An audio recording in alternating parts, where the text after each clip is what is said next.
What's going on, everybody? This is Drew and JC here with the Watchers, and tonight we have a cool episode that I'm looking forward to. I hope everybody else enjoys it. We're going to talk about movies. We're going to talk about physical media. We're going to talk about lots of stuff, I think, and we have a cool guest that I will allow to introduce himself after the intro. Welcome to the Watchers Podcast Network, the only source for film, TV, horror, music, pro wrestling, stand-up comedy, and the paranormal, all in one channel. If you're a fan of our shows, please like, subscribe, and share with your friends. What is the best, the hardest part of the world.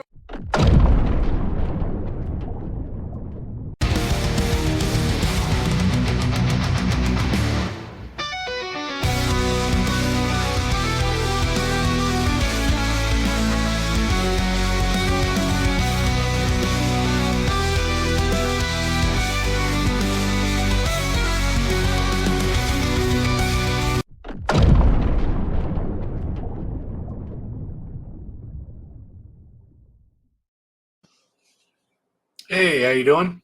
My name is Mike Sandlin. I am the owner of Grindhouse Video, and we sell Blu-ray, 4K Blu-ray, DVD, VHS, all types of physical media, new and now, since recently used. Awesome. I want to thank you for coming on. Yes.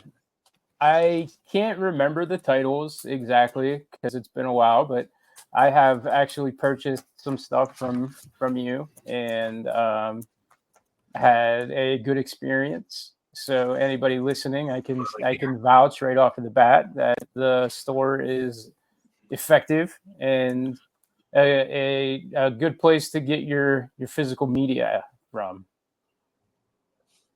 We are way better than Amazon. Yeah, I mean, who isn't though at this point, especially. I would trust any boutique label on a bad day, bad week, bad month over Amazon. And the guys that I know who work at Amazon that will just throw packages around for fun and break them. Yeah, we don't do I don't know what $1 billion a day like they do, but we can afford to ship everything with boxes and bubble mailers or bubble wrap. So, you know, we are. I try to not have returns or damages. I mean, that should be everybody's policy, right? You know, make sure everything is mailed correctly. And you'd think so. And I do appreciate the bubble wrap because I buy a lot of like old tech, like old Mac computers, hard drives, all kinds of like old stuff like that. And people just ship them in like a box where they're bouncing around and stuff like that. I don't get it. It's really no sense. It's really easy to ship stuff correctly. Yeah.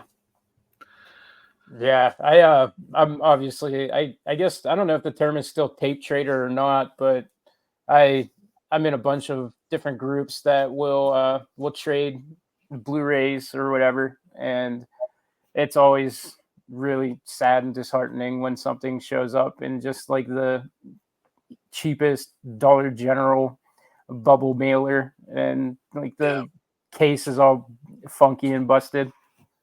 So yeah, shipping is absolutely important. But I want to learn more about what you do there at your store. I guess, you know, how did you start doing it? Like what made you decide to run a store? The long short version, it's going on right around 10 years. In November, the Grindhouse Video will be 10 years old. And I lived here in Knoxville for a year. Money was terrible. I was waiting tables. Moved back to Tampa. My mom was having health issues. She had cancer. And so I ended up living with her and basically taking over as caretaker of her. And working at a restaurant, and the owner sold it, and the new owner completely fucked everything up, and then personally fucked me, not literally, but figuratively. And so one night I just walked out. Like I've worked in many restaurants and never just walked out in the middle of a dinner service on a Saturday night. And I just told him to fuck himself and walked out. And then I had saved up some money, and then kind of started running out. Regular jobs wouldn't really help me because I had to take my mom to hospitals and doctor's offices and all that stuff during the day.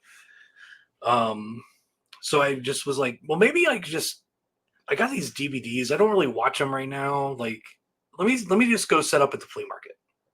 And I went out one weekend and I set up at the flea market, and I was there for 9 months straight every weekend, and started a little flea market DVD store. And I started getting regular customers, and it was kind of working.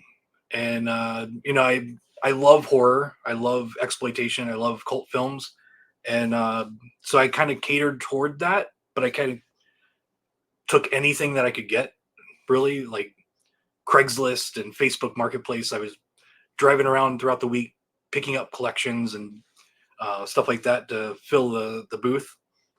And then a friend of mine called me up, and he's like, hey, come down to this place. The comic book store is moving next door, and you need to open up a video store in his old spot. And it was a 12 by 12 box with a door and a window, no bathroom. I had to use the bathroom at the comic book store. And I was like, all right, it's $350 a month for rent. And the way I looked at it, it was a little bit more than what I was paying at the flea market, but I could be open 7 days a week. And I didn't have to sell everything for $2. I could kind of mark prices up and, kind of be a little bit more legit. So I did it. And it almost didn't work. The first year was really bad. There was multiple times where I was like, I haven't had anybody walk in the store in like 5 or 6 days. I didn't have a website, wasn't selling online. And then I don't know what happened, but something happened. And I just started getting more customers and more people coming in, and people bringing in their trade-ins, and me getting better stuff. And I had a customer sold me 5,000 VHS tapes, and I didn't have any money. So I was like, and he was going from VHS to DVD. So I was like, I'll just give you store credit and I'll order whatever you want. He's like, okay. So I gave him $5,000 in store credit, and he used it all up very quickly. This guy was nuts. RIP, bud. He passed away recently. But yeah, it just kind of grew. Like I had a storage unit, and then it turned into 2 storage units, and I was just like, I don't have any room. So I kind of started the website in the small store, and it was very, very minimal. Like I was still doing more physically in sales than I was on the website for many years. And then I moved to a new, bigger place, and I went from 244 square feet to 1,000 square feet. And I'm like, oh my God, like I had a whole room that was just VHS. I had so much room to work with, and I still didn't have enough room to get rid of my storage units. 5,000 tapes is a lot of tapes. I don't know if you've seen 5,000 tapes in person. That's a lot of tapes. And then I ended up taking over the place next to me. So I expanded to 2,000 square feet, and then COVID happened, and I closed the physical store. But then in May, May of 2021, lockdowns are happening. They're doing, what do you call it? Government's giving everybody money. Stimulus. Stimulus. Yeah. Like reparations. That's not right. Yeah, close. And then I did an Arrow sale, and basically did 6,500 orders in 2 weeks. And Oh, at wow. this point, it's still just me. I've got a friend that's running the front of the store every once in a while so I can do shipping, but it was all just me. And basically, I sold $150,000 in inventory, more than I did the entire year before that in 2 weeks. And I didn't know. Like, it took me 6 weeks to ship everything out. I closed the store, like the website down, so I could get caught up with everything. Like, it was ridiculous. But since then, I've never done another sale that big. I think it was just perfect timing with the stimulus packages and the sale. I don't know. It blindsided me. I had no idea that was going to happen. But we gained a lot of customers that way, and we've been growing ever since. I don't do advertising.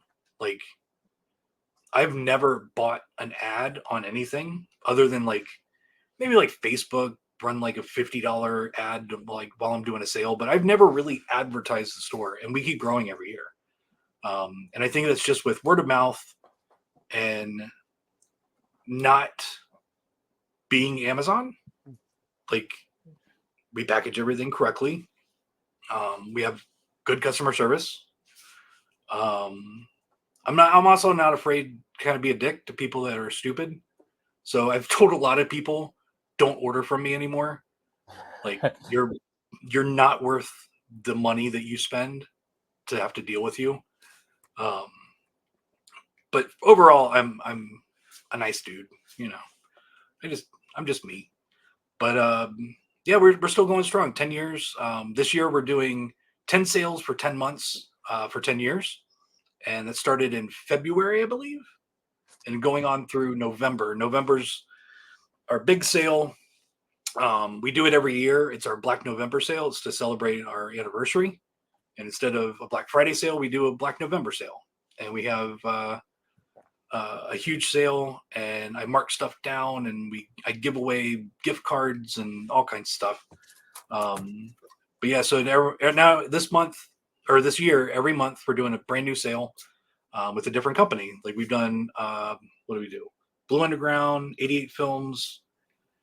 We've done Full Moon, MVD Rewind. I think that's it so far. I think that's it so far. Yeah, the next one Yeah. starts actually this Thursday in a couple Right. days. Yep. 3 days from now. So everybody should go check it out. I've been trying to keep an eye on it.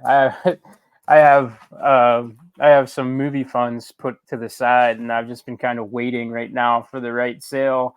But the word of mouth thing, that's exactly how we operate. I'm the mentally ill person that is buying this type of stuff still, and so I'm like entrenched in the buyer's market version, and all the Facebook groups and stuff. And that's probably how I discovered your store too, because one group will have 1,000 people who are talking about which company's having a sale, or what store you can get something at like a good price for. And I mean, that's probably how I came across your store. But as far as not being afraid to kind of be a dick when it calls for it, I'm actually, as someone that isn't as mentally ill as some of the others, I'm appreciative of that, because the collectors that are in here, man, I couldn't imagine having to deal with somebody complaining because the tiniest little corner of a slip came just slightly folded. Or I can only imagine that you have dealt with that so much.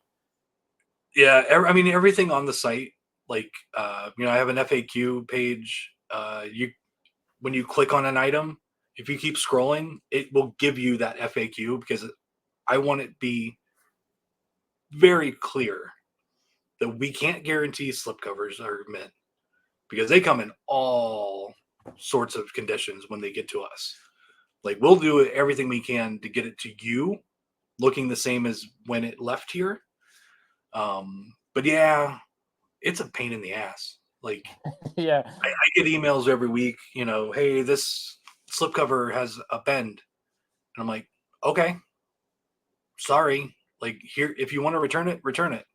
I'm not paying for you to return it because it's clearly stated we don't guarantee slipcovers are mint because we can't.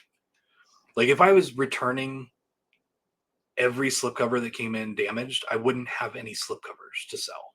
Like, it's just some companies shrink wrap it, like Scream Factory shrink wraps Yeah, it, yeah. shrink wraps it. I can't do anything about that. Like, it's not my problem. The movie plays fine. That's why you should be buying this. The movie is the important part. It's inside. Forget what the outer package looks like. It's fine. No one's gonna die. Yeah, so many people kind of are troubled with that concept. Or a lot of the people that I think who are buying this stuff don't actually watch the movies. They're buying because they're collecting that Shelf box. piece. And a lot of Yeah. these boutique labels that started to realize this and would throw numbers on the side of a spine to increase like collectability, Yep. really took advantage of that. And I've noticed since COVID, a lot of them are kind of walking back returns now too, because the I don't know, if they created the market or the market just kind of went nuts, but at some point every single imperfection that even might not even exist became a thing. And there's posts in these groups all the time where somebody has a picture of a blue and they're like, look at this, I can't believe that they won't take this back, look how damaged this is. And you kind of like, you want to get like a microscope so that you could like, what is wrong with this? Like, I play this game with John, who does my shipping, where I'll get a return and I'll hand it to him and be like, figure out why they returned it. And generally, he can't figure it out. And I'll be like, all right, see that little mark right there? That's why it was returned. And he's like, I can barely see that. I'm like, I know. This is what I have to deal with. Now, I will say this. Overall, most people don't care. Like, they understand there are things out of control. Like, it doesn't happen often, but I do have to just tell people sometimes, like, you don't order from me. Like, you're not going to, like, if you want a mint slipcover, go to a physical store and buy one. Like, observe it, look at it, and then buy it. Oh, wait, you can't because you keep ordering from Amazon and Amazon killed the mom and pop store. That's right. Yeah, it's annoying. But I will say this, like, we just did a couple months ago. I've been collecting damaged limited editions for years now. And I just put up a scratch and dent section on the site. I was like, I got to get rid of this stuff. There's boxes everywhere of damaged product. I'm stuck with it. Like, I sometimes can't return these things. Or it will cost me more money than it's worth to return it. So I just keep it. And we did a scratch and dent sale. We sold through, I'd say 75% of our stock in the scratch and dent section in a day. Like, it was ridiculous. So there are some people that don't care. They just want the book that's inside or the posters or the art cards or whatever. They don't care if it's got a little dent. And some of them, I troll Reddit. I keep looking and see what people are saying. And a lot of the posts on there were just like, I don't know where the damage is, but it was a good deal. This has been out of print for 3 years. I got a good deal on it, and they were happy. So yeah, I had very few complaints with that section, and it's growing every week. Every week I add to that section because every week I get in damages, and it's just easier to sell it at a discount than it is to return it. So, and I'll be honest, I've still got probably 30 or 40 boxes full of damages that I didn't get to. I just did the ones that were in the way. So there's plenty to add. I just haven't had time to do it. But so not all customers are assholes. I want to just be perfectly clear. There's a select few that are, there's a select few, but I usually tell them to go fuck themselves. So. I think that's kind of just like that's collectors in general. So I don't collect DVDs per se or movies or anything like that, but I collect like retro software and games and things. And when you go to these conventions, there's always that one person that's walking around pulling up, this Dreamcast jewel case from like 1997, and it's got a scratch on the jewel case. Well, it's not worth $8, maybe 50 cents. And the thing is, like, that case is there to protect what's inside. Right. Well, again, these people aren't playing or watching the movies. They're shelf pieces for them. And that's proven with people going crazy with the graded VHS thing. Like, graded anything. So stupid. By the way, man. I do have a YouTube video. I do a live show every week, every Sunday. And I will be using, I usually don't post like created videos. I just basically use it for the live show. But I will be doing very soon a video where right before we closed the physical store, I got a big trade-in of VHS tapes that were all sealed. And so I will be making a video of me opening every single one of those sealed tapes just to piss off those people that only buy tapes. There's some really good stuff in there too. Like most of it's common shit, but the common shit is the stuff that's selling for like $500 or $1,000 graded. It's like, this is a $2 tape. What are you doing? So yeah, be on the lookout for that coming up in the next few months. I will. I can't wait. Gladly just rip open all of those fucking packages. It's going to be amazing. We used to do a lot of unboxing and stuff on an older channel that I don't keep up with anymore. And one of the things that we wanted to start doing was getting like the rare slips and then setting them on fire just to kind of do like that same energy. I actually, years ago, I was setting up at a convention, and Vinegar Syndrome had just started doing slipcovers. And James from Vinegar Syndrome was the kind of the convention guy for that time. And we had done a couple conventions where we set up at the same convention. So we were friends.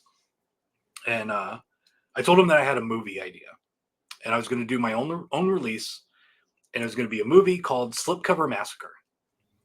And in this movie, well, first off, there is no movie. I would make the packaging, make it look really good. It's like everyone's going to come with the slipcover and sell it. And then everybody that got it would get a damaged slipcover, because before I put them together, I would take the slipcover and bend it and fold it and like take a knife and make little cuts in it. Everybody got a damaged slipcover. And then when somebody emailed me and said, "Hey, my slipcover came damaged," I would be like, "Okay, I'll send you a new one." And I would take that replacement slipcover and I'd fold it and I'd crumple it and I'd send it out to them. And then every time they messaged me and said, "Hey, my slipcover is wrong or messed up," I send them a fucked up slipcover until they actually said, "Hey, my slipcover is damaged, but also there's no movie on the disc. It's a blank disc." I'd be like, "Thank you very much. You will get a mint slipcover for a movie that doesn't exist. I'm not going to give you a movie, but you will get a mint slipcover and probably like refund them the money and everything just to prove a point." But that was my idea. James loved it. He wanted to be a part of it, but it just never happened. Never happened. Such a great social experiment. Is that maybe Pretty much where was, they? yeah. Is that where they got the idea, perhaps, to do the like invisible slipcover that they did, like I think 1 or 2 years ago? I don't know, like possibly. I mean, James told me, like in person, the reason why they have the archive is because they were watching me to see if I could keep my physical store open. He's like, "Now that you're doing good, we're definitely going to be open." And now they got like 2 or 3 stores. Yeah, but yeah, I was their guinea pig. So interesting. Yeah, it's cool that you brought that up. I like that there seems to be like camaraderie with all like the physical media guys, at least for the most part. Like at least it's friendly or Yeah, a friendly rivalry or anything. Uh, I had there told are you, there are exceptions. I yeah, will say I'm that there sure. are exceptions, but mostly, for the most part, yeah.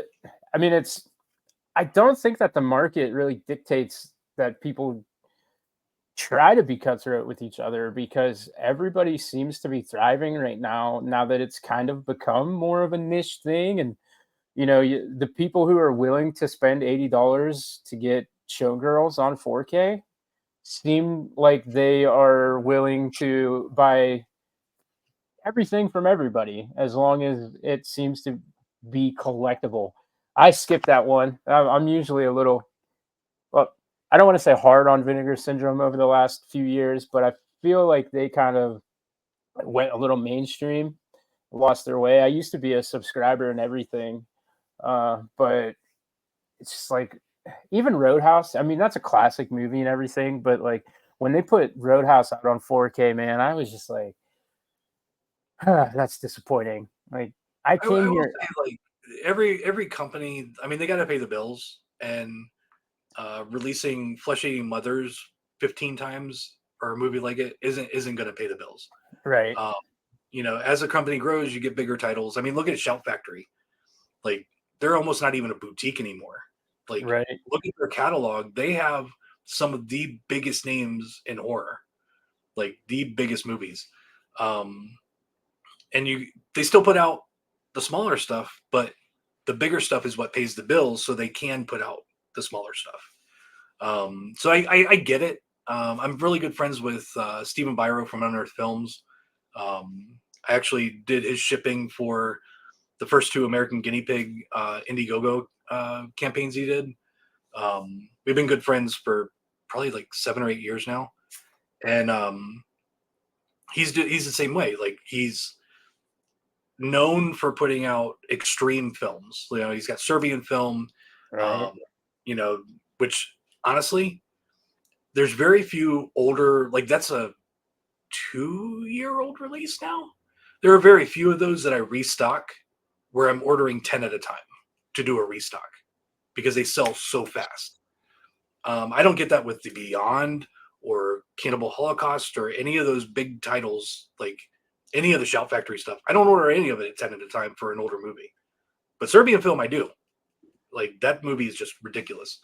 Um, but he's known for doing the more obscure, low budget, extreme films. But with Serbian film, and now he's releasing the Guyver on 4K. He's doing his first 4K. Um, he's looking for bigger films. Like, he's now got money coming in from the Unearthed Classics line because that's what people want. People selling a new movie is hard as fuck. Like, ask any of the labels, they try to stay away from it unless they get it dirt cheap. But the classics lines are where the classic movies are where all these guys are making their money, and it's with every label. Severin put out Overboard. Yeah, but I think Why? unless he was making it up, he had posted that he accidentally made an offer Drunk. one night when he was drunk. I didn't Yeah, believe that really. I do. Oh, I you believe. do? Yeah, I've got a little bit of an experience with him. He did. Yeah, that's completely. But yeah, I mean, labels are growing. The boutique market is growing. I mean, when I started, I was basically only doing horror, exploitation, and cult films because I had limited space. I had a limited customer base, so getting in, Dune 2 or anything like that I wouldn't sell any. Like, I didn't have that market. But and I was averaging 30 new releases coming in a month. 2 weeks ago, I had 68 new releases come in 1 week. Whoa. So now I'm also carrying more mainstream stuff now. I don't sell a lot of it, but I do carry it. But even if it was just boutiques, I'd say 75% of what I carry is boutique. So what, 50, 45, 50 releases in a couple weeks ago came in from boutiques in 1 week. So it's not dying. It's definitely growing. And with growth, you got to find movies, and there are an infinite, or not an infinite amount of movies like I don't know. Uh, what am I trying to think of? What's one of my favorite movies from Vinegar Syndrome? Rugrats Go to Paris on the orange No. VHS. Wow, it's not Flesh Eating Mothers. What am I trying to think of? Fuck. Anyway, the smaller cult films, you can pretty much find those fairly easily, but then you're having to deal with finding the rights, the elements to do a restoration, doing special features and all that. So you're kind of stuck, you know. You're having to work with bigger studios like MGM and Universal and Lionsgate and all these companies. And if they're offering bigger films that you can sell 8,000 units in a weekend during a sale, yeah, they're going to do it. They're going to take that offer. You know, it's paying the bills so they can release The Suckling, or Don't Go in the Woods. So it's just a natural growth process for this whole market. 10 years ago when I started, a lot of these companies weren't even around. There was no Dark Force, or Troma was around, but they weren't really doing much. Cult Epics was around, but they weren't really doing much. Freak There's a Show lot is of one new I stuff. remember. Which one? Freak Show, they don't even exist anymore, but they were. No. Well, they kind of do. I want to say, if I'm correct, they are Media Blasters. Okay. And Media Blasters is still doing stuff. But again, not that much. They don't have them even a release every month. But it's all growing. And I think with more large companies like Universal, Sony, and all those, drawing back from physical media because they're not selling the numbers they need to make it worth their while, we're going to see more mainstream titles come out through companies like Vinegar Syndrome, Arrow, Unearthed, Severin, and all those. These catalogs are going to be opening up, and they're going to be like, you know what? All right, we're going to put out, I don't know, Joyride. Why not? It's a more mainstream movie, but whatever. So I just see it. I just see that part of it growing more and more. But I don't mind it. I mean, I'll sell more of a mainstream movie coming from Vinegar Syndrome or Arrow or whoever than I will coming from Universal or Sony. Because my prices suck for the mainstream stuff.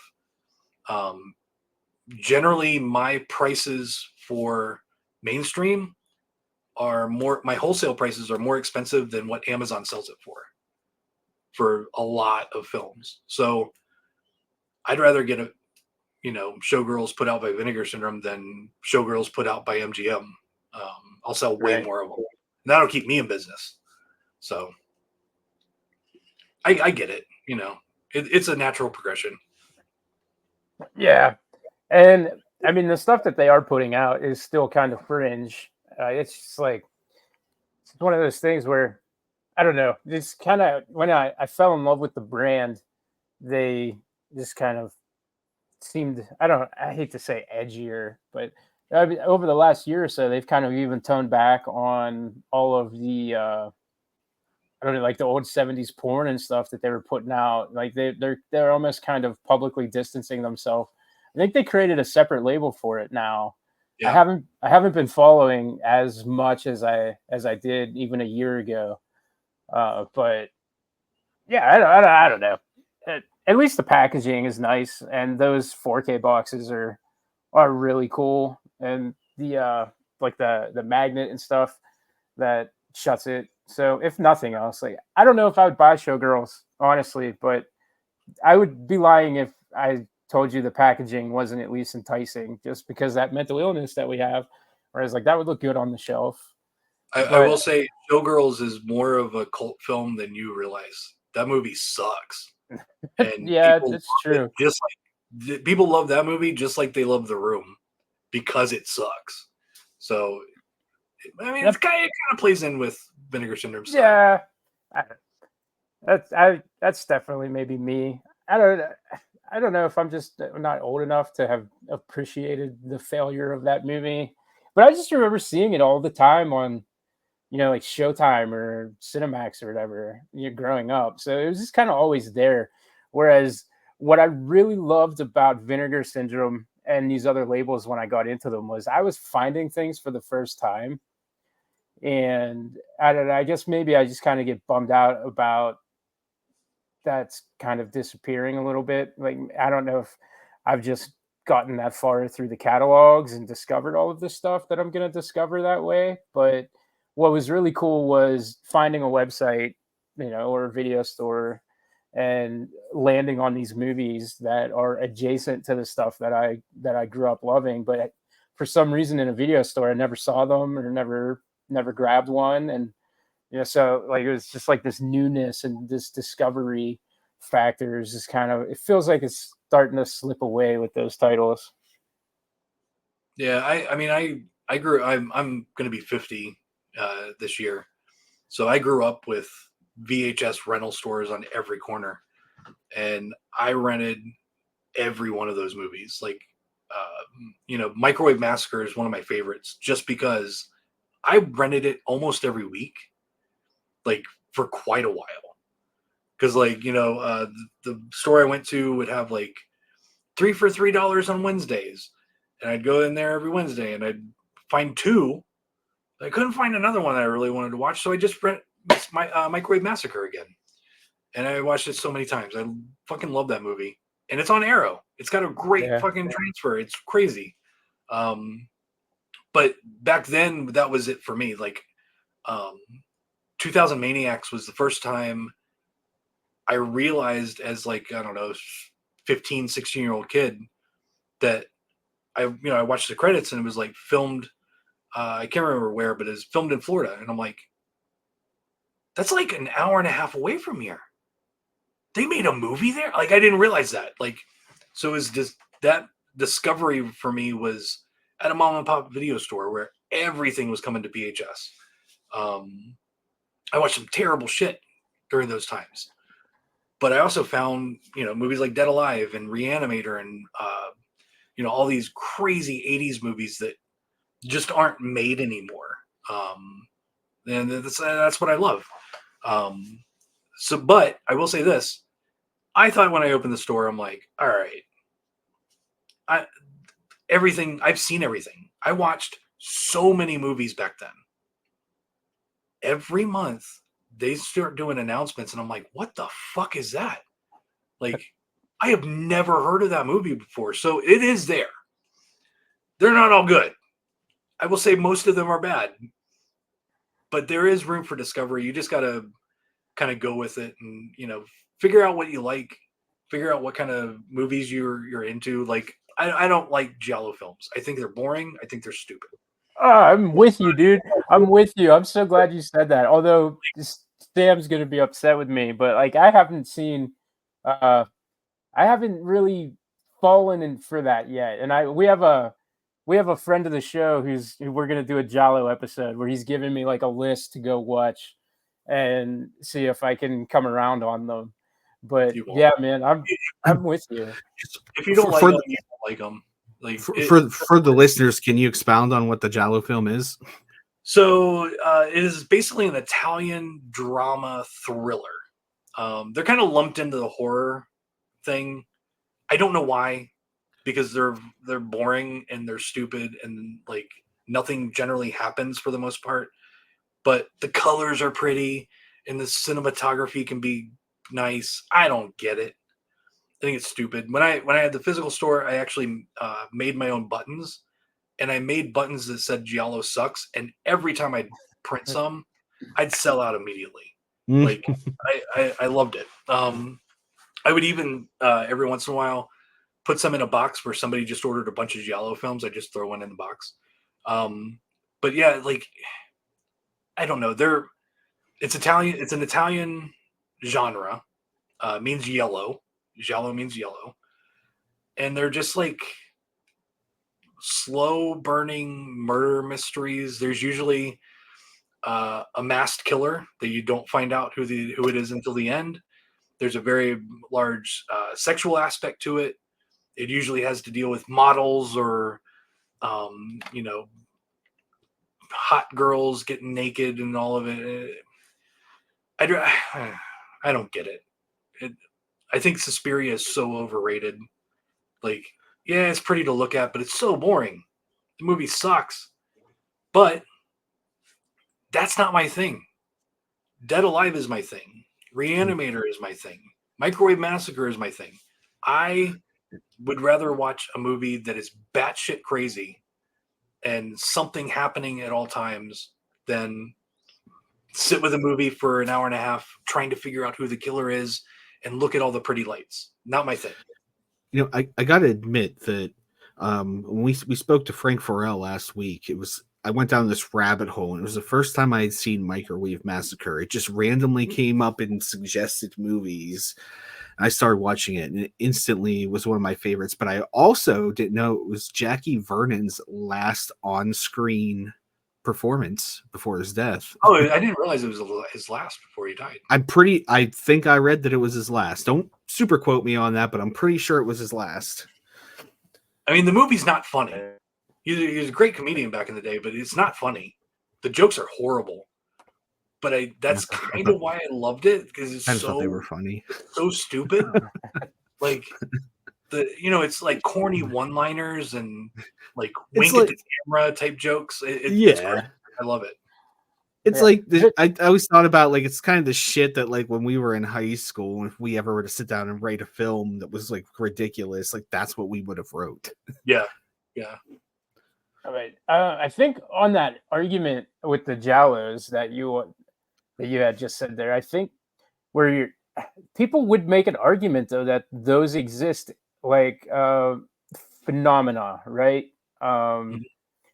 That certainly is wild and batshit, and there's like a monkey randomly, and just all this weird stuff that even with that element, it didn't suck me in at all. And I had to watch it a couple of times, and I tried to watch all of the versions of it. That was, man, I'm forgetting now. Was that a Synapse release when they put the 4K out? Yeah, Synapse in the US and Arrow in the UK. Yeah. So I picked that up. It was a blind buy, and I couldn't wait to watch it. And man, I would be lying to you if I said I kept it. Man, I watched it a couple of times, and within the next week or so, I had traded it for some other stuff, and I was just very disappointed. But even I don't know if it's because of Scream, right? So Scream is very much like a modern, snarky studio Giallo movie, and but it's in Scream. Something happens in the movie, right? Like there's not all these long 30-second shots of somebody walking up to a window really close. Like it screams something's happening. There's a story there. There's fucking people getting chased. It's action. Yeah. And I mean, I know sometimes in our world, liking a mainstream movie. I mean, I already told you sometimes I'm put off by a label when they grab one. It's kind of looked down upon or frowned on, but I just have this soft spot for Scream that I could never I don't think I could ever walk away from that franchise. I've seen every one of them in theaters, all the way back to the first when I was a kid, and I'm just kind of attached to them. So I don't know. It's a great franchise. It changed horror, honestly. Like very few movies can say that they changed the way horror movies are made at a certain time. I mean, look at all the Scream knockoffs that came after it. I Know What You Did Last Summer, Valentine. Like, there's tons of them that the studios were making. It wasn't even like underground guys. The studios were like, oh shit, kids like this. Make it. Doesn't have to be good. Even though I do love most of those movies, like even some that a lot of people just kind of dismiss, like Urban Legend, and the sequels weren't great. The sequels weren't great, but Yeah, I love those slashers that came after Scream. Yeah, that post Scream, late '90s, early 2000s, it has a charm to it. Urban Legend 2, I mean, that has Jack Black in it. Like how can you? It's been a long time since I've seen that one. I Yeah, don't remember. Jack Black is the hippie that's in, or no, not Urban Legend. My bad. What was? I'm confusing them now. Oh crap! I'm gonna have to look that up because Okay, because I was like, I don't remember Jack Black in Urban Legend.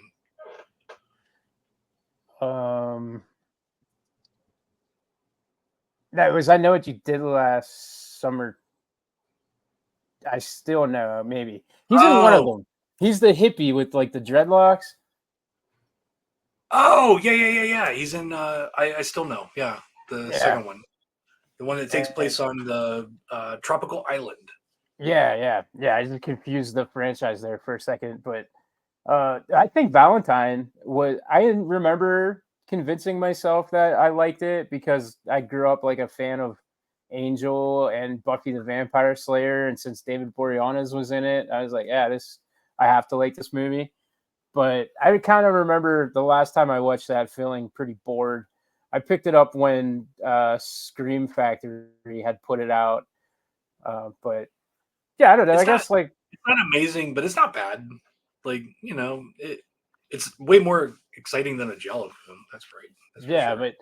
but so for me, like I'm my splatter guy too. Like my favorite, like probably my favorite movie is Street Trash. That's why it was like such an honor to have Frank on last week, and I didn't like JC didn't even get to talk because I was sitting there just like marking out like this dude is here. I said like 4 words the entire time. I made him watch the movies because he hadn't seen. And I was so pumped to talk about Street Trash, and then I just was shut down the entire time. And I didn't stop talking. Biology? I haven't. I haven't. Seen what? Bad Biology. It's one of Frank's last films that he did. It's late 90s, probably more early 2000s. I can't remember when it actually came out. That movie is probably up there with Street Trash, Frankenhooker. Oh, well, he didn't do Street Trash. What am I thinking? Are we talking about Henenlotter? You had Henenlotter on? Oh, no, Frank Farrell. With Frank Farrell. Oh, my bad. I heard Frank, and my brain went to Henenlotter. Yeah. But if you like Street Trash, you might want to check out Bad Biology from Frank Henenlotter. It's about a penis monster and a vagina monster. And it's ridiculous. And it's fun, and it's so fucking stupid and gory. It's great. Severin has that, right? Severin just put that on 4K and Blu-ray, yeah. Yeah. That's weird. I'm gonna take that as a sign because like I said the other day, I've been like kind of looking for the next thing that I'm gonna buy. That's kind of how I do it, how I purchase stuff now. I almost like to feed the addiction, I'll hold off and I won't buy anything for a long time, and then I'll double check and triple check all of the stores, just to make sure that I'm not, messing up by making a purchase. And Right. as I was in that manic state of mental illness the other day, I saw the Severin release of Bad Biology, and it did catch my eye. So Yeah, I'm gonna have to. Like if you like Frankenhooker, or if you like Basket Case, or especially the sequels, Brain Damage, if you like any of those, you're gonna love Bad Biology. It's just a modern take on it, on fucked up Frank Henenlotter movie. I will definitely check it out for sure. I'm gonna add that to a cart. He was definitely a nice guy. Like that's one of the perks of having the physical store. So I met a lot of celebrities like coming in. When I was probably year 1 or 2 of the store, I got an email from someone that's like, "Hey, we lost our shooting location, and on the way in from the airport, we passed by your store. But I'm with Frank Henenlotter's doing a documentary about Mike Diana, and we were wondering if we could shoot in your store instead of the location we lost." I'm like, "Is Frank going to be there?" He's like, yeah, and you can bring in stuff. We'll sign it. I'm like, okay, let's do this. So one Sunday afternoon, Frank Hanelatter and his group of little, like, I think there was like 3 guys with him, and then Mike Diana, who I don't know if you're familiar with him. He's a comic book artist that was the only person, I forget how it's worded, but he was the only person in Florida to be convicted of obscenity laws that they passed in the 80s. Kind of when the whole Two Live Crew thing happened. It kind of went along that. And he was actually convicted, and like the sentence was, you're not allowed to draw anymore. You're not allowed to do comics, like all this crazy shit. Oh, wow. But they showed up and shot an interview there with him. And by the way, Mike Diana is not the dude you think would draw like a picture of Jesus fucking a baby in the face. Like, it is not what he's not what you think. He is the quietest, most nice person I've ever met in my life. But yeah, Frank signed a bunch of stuff, and then I of course had my Bad Biology Blu-ray, and he's like, "Oh, you want him to sign it?" I'm like, and I looked up at the guy that was running the sound. I'm like, I knew you looked familiar. I couldn't figure out who you were. It was the star of Bad Biology, and so he signed it also. But yeah, super nice guy. I've talked with Frank a couple times since then. Really, really, really good dude, and huge horror fan. Like, he's got a massive collection. Like, he's kind of famous for his massive physical media collection. But yeah, I love all of the stuff that he does. Like, Frankenhooker is a masterpiece. Like, that's a movie for me. James Lorenz is in Frankenhooker and also Street Trash. Frank said that Street Trash was his first movie, actually, because when we did the interview, my background, I had a picture of him from Street Trash as the doorman. Because I was telling JC, like, as much as I love this movie for like all of the qualities, and then I proceeded to just talk to Frank nonstop about how much I loved it, like a fangirl. One of my favorite parts is James' like doorman performance, and so I highlighted him as the background, and then Frank had kind of talked about how he went on to do Frankenhooker as well, and started in a bunch of other stuff, some stuff that I haven't seen. So I'm actually looking forward to that. I think his performance in Street Trash was great. I thought like this dude should probably be in Eddie Murphy movies. Like, I thought his delivery was that good. There's no reason he couldn't have been in Beverly Hills Cop. But yeah, Street Trash is a classic. I that movie is so batshit crazy. It's amazing. Yeah, it's almost Trauma with a budget, kind of, so to speak. Yeah, and I don't know if it's just the transfer is so beautiful. I don't know if they just cleaned it up so nice, because I'm younger, so it was awesome. It looked awesome on Tubi. Yeah, even on Tubi, it looks incredible. And I know my 4K TVs don't upscale everything. Like, there's been some really ugly things that I've watched on Tubi.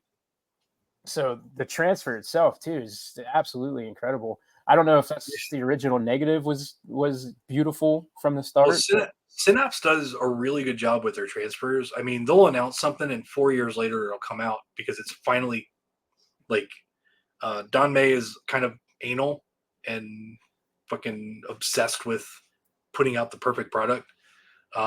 So he'll sit on it and work on it for a couple years before when it comes out on Synapse, it's as good as it's going to look. Like, you can always know that. I mean, with Suspiria, they did the Blu-ray and did a nice, like, it looked great. It looks great. I don't like the movie, but it looks great.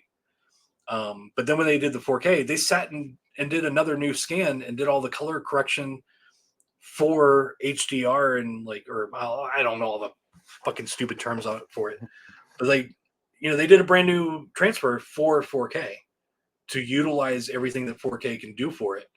So if you're buying a Synapse movie, you're pretty much guaranteed to get the best it's going to look for that movie. So definitely.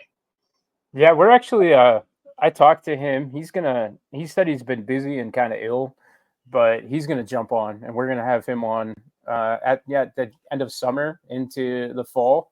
So that's Mhm. one that I just booked that I'm really looking forward to.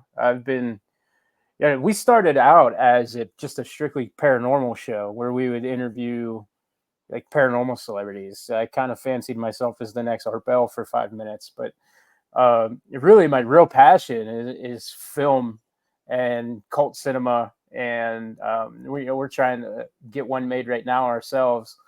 And so now that I've decided to branch out into all of this other stuff and put more of an emphasis on this stuff, I've been feeling even just so much more fulfilled. And just talking to like these shows are what I'm looking forward to now. And kind of the paranormal, I'm like, oh man, how many more paranormal shows did I book before I can get another awesome cult cinema show going? I've been uh, I don't know, more creatively fulfilled, like you said, when you were able to use the store.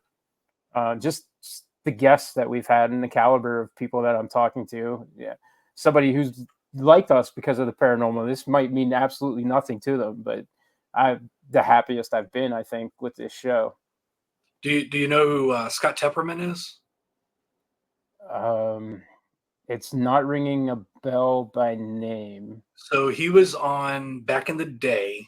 He was one of the investigators on Ghost Hunters International.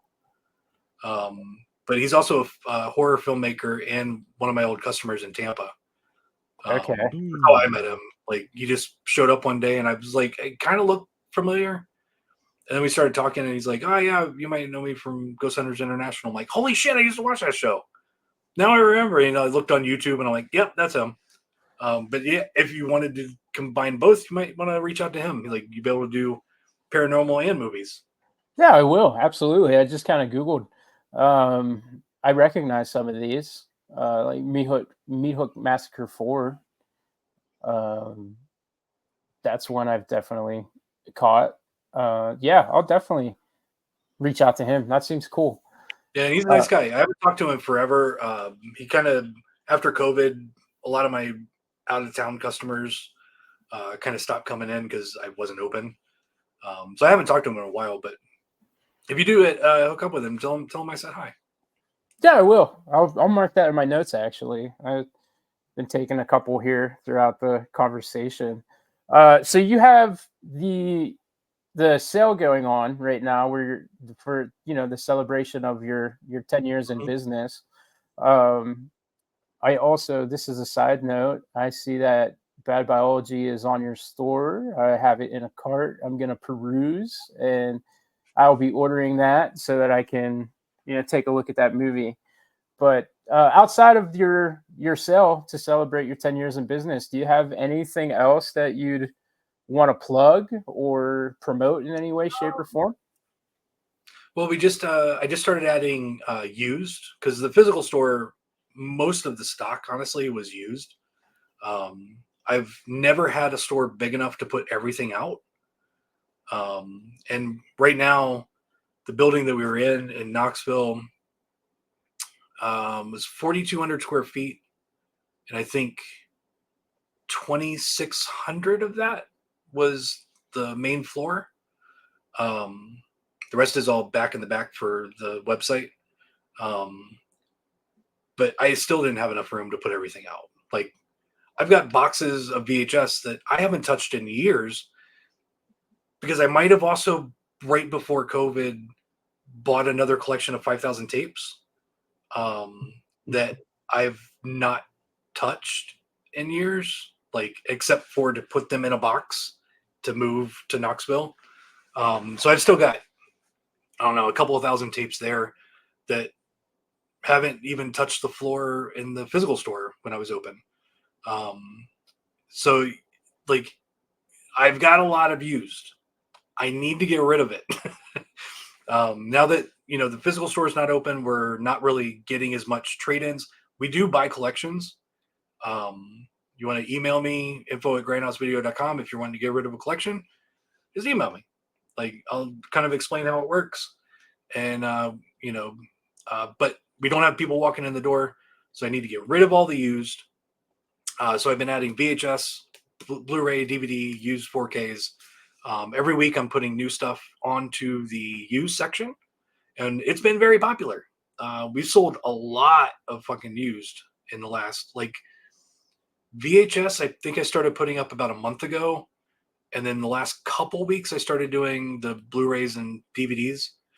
I've probably sold 200 to 300 VHS tapes alone, and there's still 800 on the site at any given time. I'm always adding more and more every week. So check out our used section.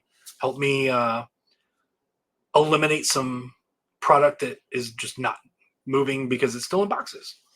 Because I also, right before we closed, might have bought a collection from Orlando that was about 10,000 units, all mostly DVD. I haven't touched any of that. Plus, all of it was basically new, still sealed. It came from an old store that closed forever ago. So it's like, and he really liked foot porn, piss porn. So I have all that. That's not going to be available on the site. I've got another site to get rid of that. You'll have to send it like, to us in the private chat. No. Take one a of look. them. One of. I'm not gonna gross you out. Anyway, and then he really liked erotic films. So there's a bunch of old DVD erotic stuff that has not been touched by any of the companies for Blu-ray. Possibly you might never get a Blu-ray release, but he loved horror. But he also loved TV shows. I hate TV shows because they don't sell well. But I ended up getting, I don't know, maybe 1,500 to 2,000 of them that I bought were all TV shows. But we're talking like classic TV shows, like All Sanford and Sons, first season, over and over. This one came out of the collection, Hunter, the complete series. Hunter, yeah, It's got a broken case, and I don't know how to find these cases. So I was like, you know what? I used to watch that collection. What else was in there? Like, I got a whole collection of NCIS, like the entire series from him. Weird Science, the complete collection.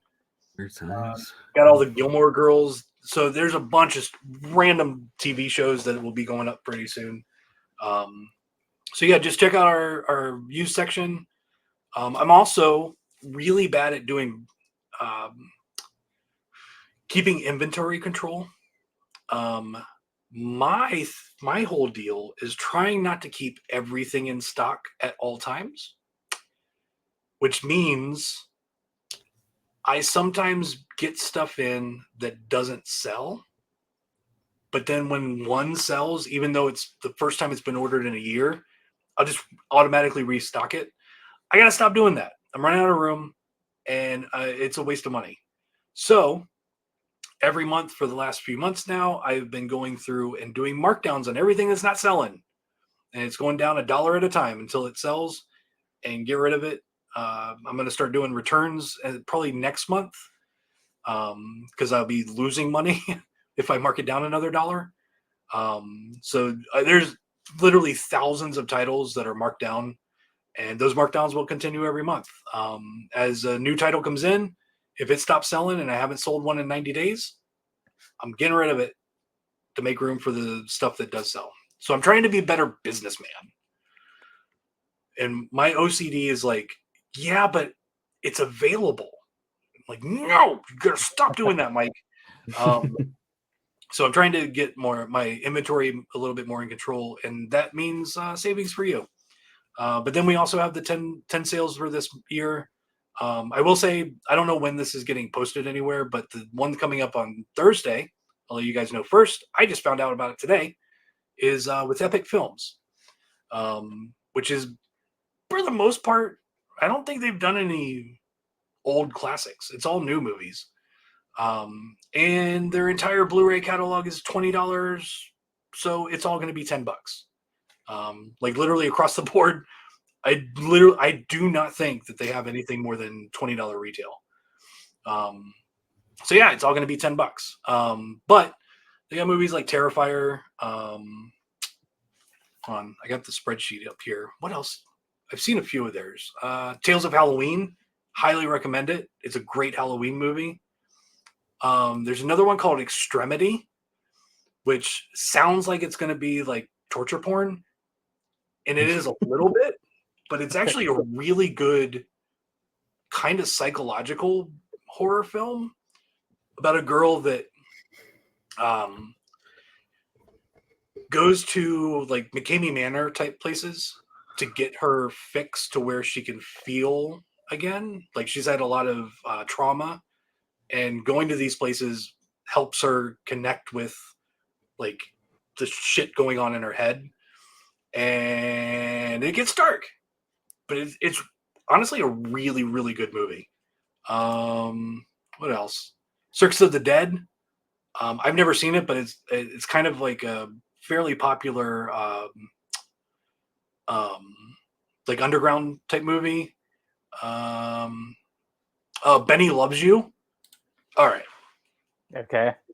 I did say before that they don't really make crazy movies like Dead Alive anymore. Benny Loves You is great. It's kind of a dark comedy about a guy that has a stuffed animal that he talks to still as an adult. Right. I recognize. I've seen this. I haven't seen the movie, but I recognize the poster. Like It's like an orange. It's like an orange mouse looking thing, isn't it? Yeah. Okay. Yeah. And it's done really fucking well. Like the guy that stars in it made the movie. He wrote the movie. He produced the movie. Like he did everything. Which I found out after watching the movie, and I'm like, holy shit, that shouldn't have been that good. But yeah, it's really good. Also, another one, Butt Boy. No, good, I'm out. So, Butt Boy is about a guy that, as a kid, starts putting stuff in his ass. Yep, good. See you guys. But doesn't do it to take it out. Like he just keeps it there. And then as he grows into an adult, he kind of keeps getting bigger and bigger stuff in his ass to where a little girl goes missing. And like, there's whole ass grown ass adults that end up in his ass. And it's so fucking weird and stupid. Like it's not graphic at all. You don't see him like it's not an Unearthed Films movie, okay? It's because Unearthed has released a couple movies where there's a lot of ass stuff and it's graphic. It's not that. But yeah, Butt Boy is really funny. It's a stupid movie. What else have I seen from them? I know that they just put out this movie called The Hangman that I haven't seen yet, but yeah, that one is up for pre-order still. I think that comes out this month or next month, so that won't be a part of the sale. Right. That's another poster that I've just been seeing all over the place. Book of Monsters. I haven't seen a whole lot of these, so I'm kind of going through the spreadsheet of the ones I've seen. Book of Monsters is kind of a really fun, very low budget but well made, kind of monster movie. Director's cut stars Penn from Penn and Teller, and it's kind of like a found footage movie. I have not seen it, but I've watched the trailer, and I kind of know about the movie. But he basically is obsessed with this, I think, a director, and thinks that he's making a movie. Like Penn Jillette thinks he's making a movie on the set of this guy's real movie. And then he steals that guy's real movie and starts trying to complete it for him. It looks batshit crazy. And then the last one I'll talk about that I have seen is Lasso. It is a very weird, like it's been a while since I've seen it. I haven't seen it since they put it out. But from what I can remember, it's a weird take on like maybe like a haunted house type movie. Or not a haunted house, a haunted attraction. Like you would go, during Halloween where you walk through and people scare you. But it's set on a like a Western rodeo type set, and they got a crazy dude that fucking kills people from his horse with lassos and shit. But yeah, I That thought sounds that was awesome. so they do have some really good movies. I haven't seen them all. I don't have time to see them all. But those are the ones that I have seen. So, if you're wanting to, if any of those movies are interesting to you, they're all going to be $10 on Blu-ray, starting on Thursday. Yeah, absolutely. Check it out. I know I'm going to. Butt Boy on Blu-ray. There you Yeah, 10 copies of it. But go. Put them all up your ass. that's exactly what I'll do. Thanks for breaking that with us. This is actually going to go up either late tonight or early tomorrow, so there will be time for everybody to hear that scoop. That was awesome.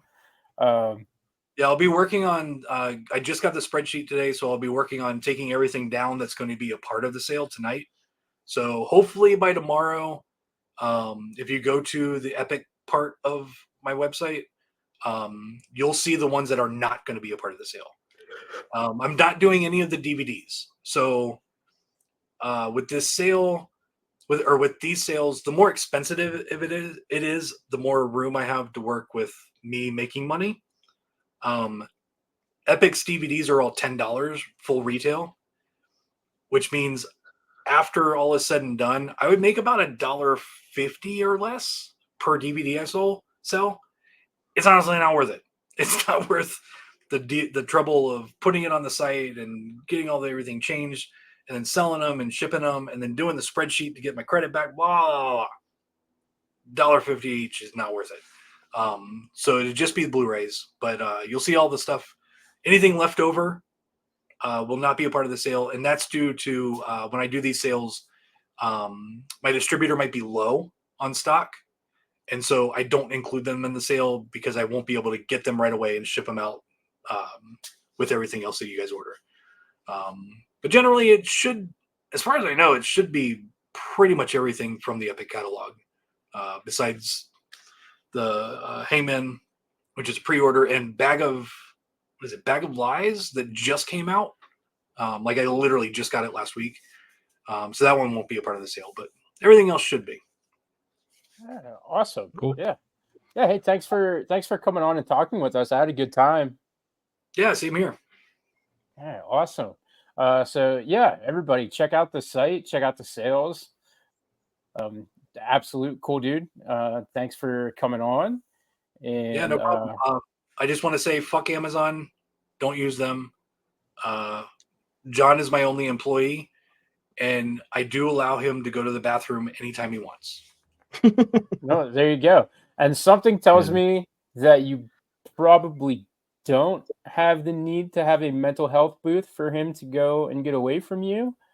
But Actually, I do have that. That's my other employee, but no. But I actually have 6 right. things being delivered to my house from Amazon right now, so I can't wait till they get. That's all right. I don't sell that one. That's fine. You're the enemy. There's a warehouse right down the road. It's so easy. Yeah, they're opening one here in Knoxville. Fuck Amazon. Yeah, you know what? Fuck Amazon. We'll end it on that note. I agree with it. Thank you for coming on, everybody. Thank you for listening. Support physical media and support mom and pop stores. That's what's most important. Amazon sucks. Oh, sorry. One last thing. Since I'm on here, I do have a YouTube channel, and I basically, like I said earlier, I basically only go live. That's pretty much all I use it for. But every Sunday at 7-ish, I go live, and we just talk about movies, and I tell you what's coming in that week, what came in. I just started collecting vinyl again, so I do a record of the week from my vinyl collection. I do 5 picks from my randomized from my Blu-ray and DVD collection. We just talk about shit.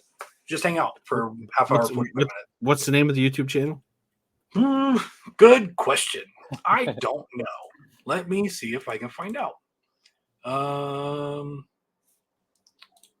It is my @ is Grindhouse Video Knox, KNOX. I think you just search Grindhouse Video. Whoa! I spelled it wrong. Sorry. Yeah, you got close. I hit the wrong. Yeah, that's my @ for YouTube. I don't know how to use that, but I think you can use There that we in the go. search term. It'll bring me up. Yes, it should. Yeah, so check me out. We have generally about 50 people that watch every week live. That's more than us. Oh, really? Well, I've been doing this. I started doing live shows, I think the second or third year that I started, I had the store out of desperation to stay open and sell something. I started on Facebook Live, and I've kind of been doing it every week almost. I took some time off with my mom's health got bad. But yeah, I think I'm on episode 300. Let me see. Let me open OBS real quick. The last show yesterday was 316. Yep, I see that. So, yeah. Nice. Yeah. I don't want to do it, but I kind of have to. So it's not. No, I'm joking. It's fun. We've got a good little crew there that shows up every week. I saw you talking about Postal on there, so yeah, I don't know what Massacre's not good with street dates all the time. I don't know what kind of issues they're having with that, but yeah, it keeps getting pushed back. It was supposed to come in, it hasn't come in. Plus, their distributor sucks balls, so I don't know. I don't know when that one's going to come in, but Well, everybody check out the YouTube channel. I just subscribed to it, so I'll be watching moving forward. And yeah, hey, again, hey, thank you. Thank everybody. I'll go ahead. I'll hit the outro. You don't have to feel obligated to hang after the outro. We have all your audio and stuff. So I figured I'd let you know that. But all right, everybody. We'll see you next time. Don't forget to check out our Indiegogo campaign because we are raising crowdfunding for our own horror movie that maybe someday will be sold on Grindhouse Video if the gods are on our side. But okay. The preceding program has been brought to you by the Watchers Podcast Network. If you enjoyed the show, please like, subscribe, and share with your friends to help grow our network. Check us out on all social media platforms, YouTube, and wherever you get your podcasts. And until next time, thanks for your support.